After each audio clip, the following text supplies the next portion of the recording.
இந்திய பாராளுமன்றம் அமளி, சண்டை, சச்சரவுகள், கூச்சல், குழப்பங்கள், இப்படி ஒரு சூழலை பார்க்கின்றோம்.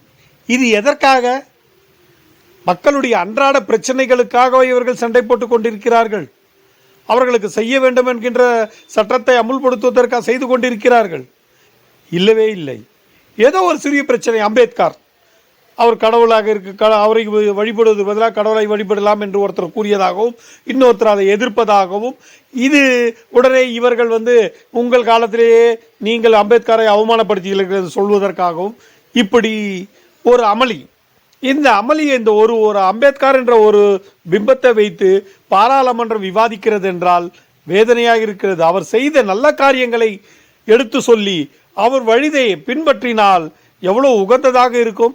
ஆனால் ஒரு உறுப்பினர் கூட அது போன்று செய்யாமல் எல்லாரும் ஒட்டுமொத்தமாக செய்து கொண்டு அமளியில் ஈடுபடுவது வேதனைக்குரிய விஷயம்.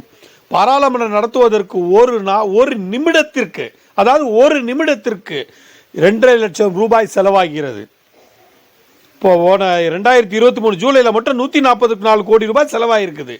ஆனால் ஒன்றும் விவாதிக்கல, வீணடிக்கப்பட்டிருக்கு. வேதனைக்குரிய பணம். யார் வீட்டு பணம்? இவர்கள் அப்பன் தாத்தா விட்டு சம்பாதிச்ச பணத்தை செலவு செய்து கொண்டிருக்கிறார்கள். நம்முடைய வரி பணம். நாம் வரி கட்டுகின்றோம்.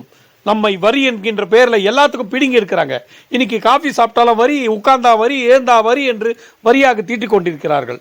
ஆனால் பாராளுமன்றம் நடக்கிறதா என்றால் இல்லவே இல்லை. வேதனைக்குரிய விஷயம். அம்பேத்கர் இஷ்யூவை எடுத்துக்கிட்டு இப்போ பிரச்சனை போட்டு ஒருத்தர் அடிச்சுக்கிறேன், எஃப்ஐஆர் போடுறேன். என்ன விஷயம் இது நடந்துகிட்டு இருக்கு? மக்கள் புரியாத வரை இது எல்லாம் திருத்த முடியாது. மக்கள் மாற்றத்தை ஏற்படுத்த வேண்டும், இதெல்லாம் புரிந்து கொள்ள வேண்டும். ஒரு மாற்றத்தை ஏற்படுத்தினால் ஒழிய இந்திய நாடு வல்லரசு நாடாக உருவெடுக்காது என்பது நிச்சயம்.